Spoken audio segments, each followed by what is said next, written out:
தமிழ்நாட்டுடைய பங்களிப்பு ஜிடிபியில் உள்நாட்டு உற்பத்தியில் கிட்டத்தட்ட 8.8 விழுக்காடு. நாட்டுடைய மொத்த ஏற்றுமதியில் கிட்டத்தட்ட தமிழ்நாட்டுடைய பங்களிப்பு கிட்டத்தட்ட 10%. மொத்த இந்திய ஜனத்தொகையில தமிழ்நாட்டுடைய ஜனத்தொகை 6%. ஆனால் நம்ம ஒன்றிய அரசுடைய வரி தொகுப்பிலிருந்து தமிழ்நாட்டுக்கு கொடுக்கப்பட்ட நிதி கிட்டத்தட்ட 4 விழுக்காடு தான். அதாவது மொத்த நாட்டோட எக்ஸ்போர்ட்ஸ்ல நம்ம கிட்டத்தட்ட 10%, ஜிடிபியில் கிட்டத்தட்ட 8.8% நம்ம கொடுக்கிறோம்.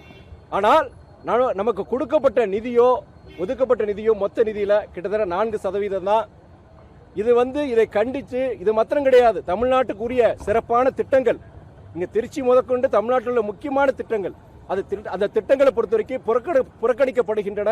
முக்கியமான சில திட்டங்களுக்கு உரிய நிதியை ஒன்றிய அரசு வழங்கவில்லை என்பதை கண்டித்து புள்ளி விவரங்களோடு நான் அன்று நாடாளுமன்றத்தில் பட்ஜெட் தொடரில் உரையாற்றினேன். அதை குறிப்பிட்டு இங்கு நடைபெற்ற இந்த ஆர்ப்பாட்டத்திலும் அதை குறிப்பிட்டிருந்தேன். குறிப்பாக நீங்க இங்க திருச்சியில பொறுத்த வரைக்கும் இங்க மெட்ரோ ரயில் திட்டம் இதை ஏற்கனவே அவங்க எல்லாமே அனலைஸ் பண்ணி செஞ்சு இந்த திட்டத்தை ஓகே பண்ணியிருந்தாங்க. திருச்சிக்கு உண்டான அந்த மெட்ரோ ரயில் திட்டத்தை பத்தி எந்தவித அறிவிப்பும் கிடையாது. அதே போல மதுரை, கோவை அல்லது அங்க இருக்கிற ரயில்வே மெட்ரோ திட்டத்துக்கு எந்த அறிவிப்பும் கிடையாது. சென்னையில் இருக்கிற மெட்ரோவின் செகண்ட் ஃபேஸ் அதுக்கு கிட்டத்தட்ட 63,000 கோடி திட்டம் நடந்துட்டு இருக்கு. தமிழ்நாடு அரசு கடுமையான நிதி நெருக்கடியிலையும் கிட்டத்தட்ட 21,000 கோடி ஒதுக்கி இருக்கிறாங்க. ஆனால் ஒன்றிய அரசு இதுவரைக்கும் ஒரு பைசா ஒதுக்கல. அது மாத்திரம் இல்லாம உங்களுக்கு எல்லாருக்கும் தெரியும், உங்களுக்கு போன வருஷம் சென்னையில் நடந்த அந்த வெள்ள பாதிப்பு, தென் மாவட்டம் குறிப்பா தூத்துக்குடியில் நடந்த வெள்ள பாதிப்பு கிட்டத்தட்ட 37,097 கோடி நம்ம தமிழக முதலமைச்சர் அண்ணன் தளபதி அவர்கள் கேட்டிருந்தாங்க. ஆனா அதுக்கு ஒன்றிய அரசு ஒதுக்கியது கிட்டத்தட்ட வெறும் 276 கோடி தான்.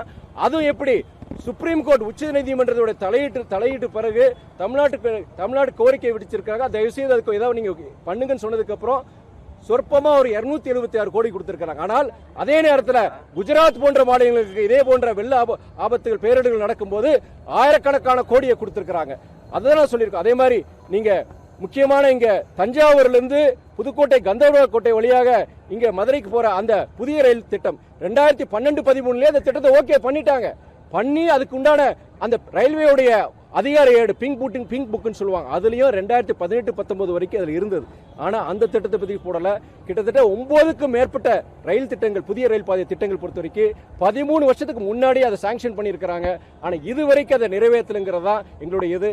பல்வேறு விஷயங்கள் நீங்க சென்னைக்கு உங்களுக்கு சென்னைக்கு போறவங்களுக்கு தெரியும், கடுமையான போக்குவரத்து நெரிசல், அதை தவிர்க்கிறதுக்காண்டி தாம்பரத்திலிருந்து செங்கல்பட்டுக்கு அந்த எக்ஸ்பிரஸ் வே பாலம், அதையே நம்ம கோரிக்கை, தமிழ்நாட்டுடைய அரசோட கோரிக்கை, முதலமைச்சருடைய கோரிக்கை. அதுக்கும் பொறுத்த வரைக்கும் இந்த பட்ஜெட்ல எந்தவித மென்ஷனும் கிடையாது. இதனால் பல்வேறு விஷயங்களை பொறுத்த வரைக்கும் தமிழ்நாடு புறக்கணிக்கப்பட்டிருக்கு.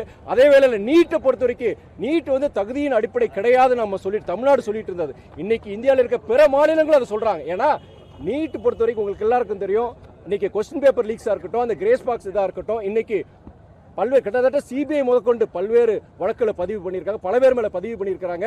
இன்னைக்கு நம்முடைய முதலமைச்சர்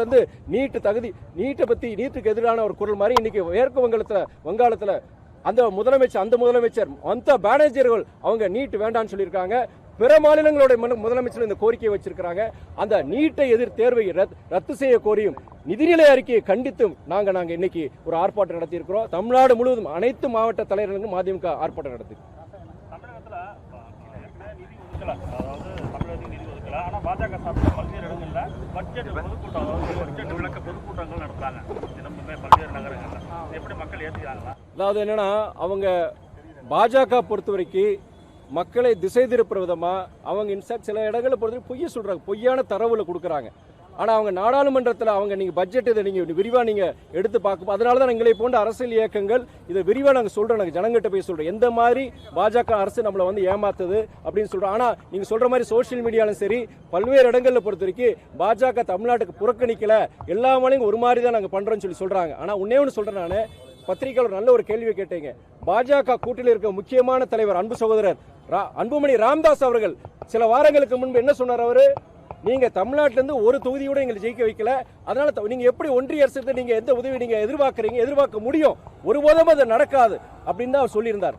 அதை குறிப்பிட்டு கூட நாடாளுமன்ற கூட்டத்தொடரில் அது உங்க கூட்டணியின் முக்கியமான தலைவர் திரு சகோதரர் அன்புமணி ராமதாஸ் இந்த மாதிரி சொல்லியிருக்கிறாரு. இப்போ அது மாதிரி தான் நீங்கள் வந்து தமிழ்நாட்டு ஒரு சீட்டு கூட இங்கே ஜெயிக்க வைக்கல. நாங்கள் வந்து மகாத்மாவையும் பேரறிஞர் அண்ணாவையும் நாங்கள் பின்பற்றுறோங்க. பாபா சாஹேப் அம்பேத்கருடைய போதனைகள் நாங்கள் பின்பற்றோம். வீர் சவார்கர் கோட்சேயோட இதை நாங்கள் பின்பற்றதில்லை. மதவாத அரசியலை நாங்கள் தமிழ்நாட்டு மக்கள் நம்புறதில்லை. நீ பிரிவினை அரசியலை தமிழ்நாட்டு மக்கள் வரவேற்கிறதில்லை. அந்த காரணத்துக்காண்டி தமிழ்நாட்டை இங்கே புறக்கணிக்கிறீங்களாங்கிறது சகோதரர் அன்புமணி ராமதாஸ் அதை சொன்னதை வச்சு நாங்கள் இன்னைக்கு கேட்டுறேன். நாடாளுமன்ற கூட்டத்தொடரில் கேட்டேன் நான். அதாவது என்னன்னா, உங்களுக்கு எல்லாருக்கும் தெரியும், தமிழ் இருக்கு, ஆங்கிலம் இருக்கு. சரி, வடநாட்டிலேருந்து சில பேர் வர்றாங்க, ஆங்கிலம் தமிழ் தெரியாதவங்களுக்கு சரி ஹிந்தி இருக்கு, சரி இருக்கு. ஆனால் சமஸ்கிருதத்துக்கு என்ன அவசியம்? மொத்தம் நம்முடைய இந்தியா நாட்டிலேயே மொத்தம் சமஸ்கிருதம் தெரிஞ்ச பேர் பார்த்தீங்கன்னா ஒரு 1000 பேர் இருப்பாங்க. அந்த 1000 பேர் தான் இருப்பாங்க. இது வந்து தேவையில்லாத ஒரு சர்ச்சையை உருவாக்குறதுக்காண்டி தான். இப்போ நம்ம சமஸ்கிருதம் அதை வச்ச பிறகு தமிழ்நாட்டு அரசியல் தலைவர் நம்ம எல்லாம் வந்து அதை கண்டித்து பேசுகிறோம். உடனே அதை எடுத்து அதை டிரான்ஸ்லேட் பண்ணி சோஷியல் மீடியாவில் வட இந்தியாவில் அதை பரப்புகிறாங்க. அதாவது தமிழகத்தை சார்ந்தவர்கள் இவங்க இந்துக்களுக்கு எதிரிகள். ஏன்னா வந்து உடனே மதத்துக்குள்ளே போயிடுறாங்க.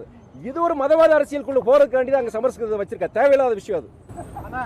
பாஜக மாநில துணைத் தலைவர் KP ராமலிங்கம் எம்பி வந்து ஆந்திராவுக்கு வந்து புதிய தலைநகரை கட்டமைக்கிறதுக்காக நாங்கள் 5000 கோடி கொடுத்துருக்கோம். நீங்கள் வேணால் தமிழ்நாட்டை 3 பிரிங்க, 45000 கோடி தரோம். அதில் என்ன நான் சொன்னதில் என்ன தப்பு இருக்கு? அதாவது மதத்தால் ஜாதியால் பிரிக்கிறாங்க, மதத்தால் பாஜக பிரிக்குது. இப்போ தமிழ்நாட்டையும் 3 பிரிக்கணுங்கிறதுக்காண்டி அவர் பாஜகவுடைய ஒரு நிர்வாகி சொல்லியிருக்கிறாரு. இது அவங்களுடைய பிரிவினை அரசியல். அவர் மேலே தப்பு கிடையாது. அவர் சேர்ந்த கட்சி அப்படி நல்லா தான் இருந்தார். அண்ணன் KP ராமலிங்கம் வந்து நல்ல ஒரு அரசியல்வாதி, நான் மதிக்கின்ற அரசியல்வாதி, எங்கள் தலைவர் வைகோட நல்ல நட்புறவு கொண்டவர். ஆனால் அவர் சேர்ந்த இடம் அப்படி. பாஜக கிட்ட சேர்ந்தீங்கன்னா அவங்க மத அரசியல் செய்கிறவங்க, பிரிவினை அரசியல் செய்கிறவங்க. அவர் அப்படிதான் பேசுவார். மிகவும் கண்டிக்கத்தக்க விஷயம் அது.